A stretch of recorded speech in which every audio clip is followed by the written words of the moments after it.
बहुत समय पहले, जब सूर्यखंड साम्राज्य अपनी चमक से दुनिया को रोशन करता था, तभी 3 अद्भुत चाबियां बनाई गईं, प्रकाश, सत्य और भाग्य। एक रात जब पूरा महल शांत था, छाया सा कोई पवित्र कक्ष में घुसा और उठा ले गया भाग्य की चाबी। सुबह होते ही महागुरु वज्रदेव ने घोषणा की, भाग्य की चाबी गलत हाथों में गई तो आने वाले युग अंधकार में डूब जाएंगे। साम्राज्य स्तब्ध हो गया। महल की भीड़ में एक आवाज सबसे ऊंची गूंजी, राजकुमारी दिव्या रत्ना की। उनकी आंखों में साहस था और चेहरे पर रोशनी की चमक। उन्होंने निडर होकर कहा, यदि भविष्य पर अंधेरा छा रहा है तो मैं उसे वापस प्रकाश में लाऊंगी। मैं भाग्य की चाबी लौटाऊंगी। उन्होंने 2 चाबियां उठाई, प्रकाश और सत्य, और अकेली निकल पड़ी भयानक महातम वन की ओर। महातम वन, जहां पेड़ भी अंधकार से कांपते थे और हवा में खोई हुई आत्माओं की आवाजें तैरती थीं, वहीं छुपा था संसार का सबसे घातक जादूगर अंधकार, साधक नरहरि। उसकी मुट्ठी में चमक रही थी भाग्य की चाबी, काले धुएं से घिरी हुई, जैसे किसी तूफान का हृदय हो।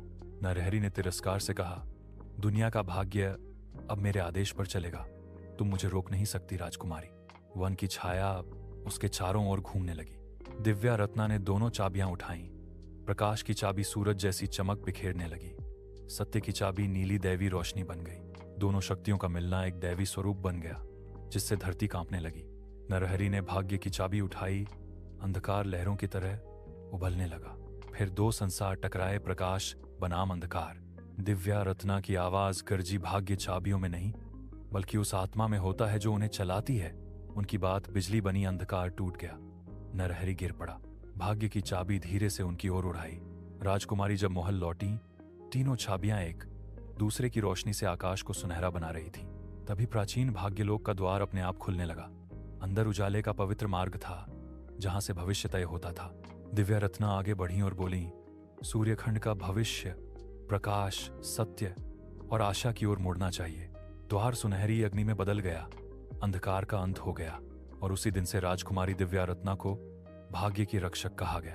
अगर आपको ये कहानी अच्छी लगी हो तो छोटा सा लाइक कर दीजिए, और ऐसी ही नई कहानियां सुनने के लिए कहानी किड्स कॉर्नर चैनल को सब्सक्राइब करना मत भूलिए।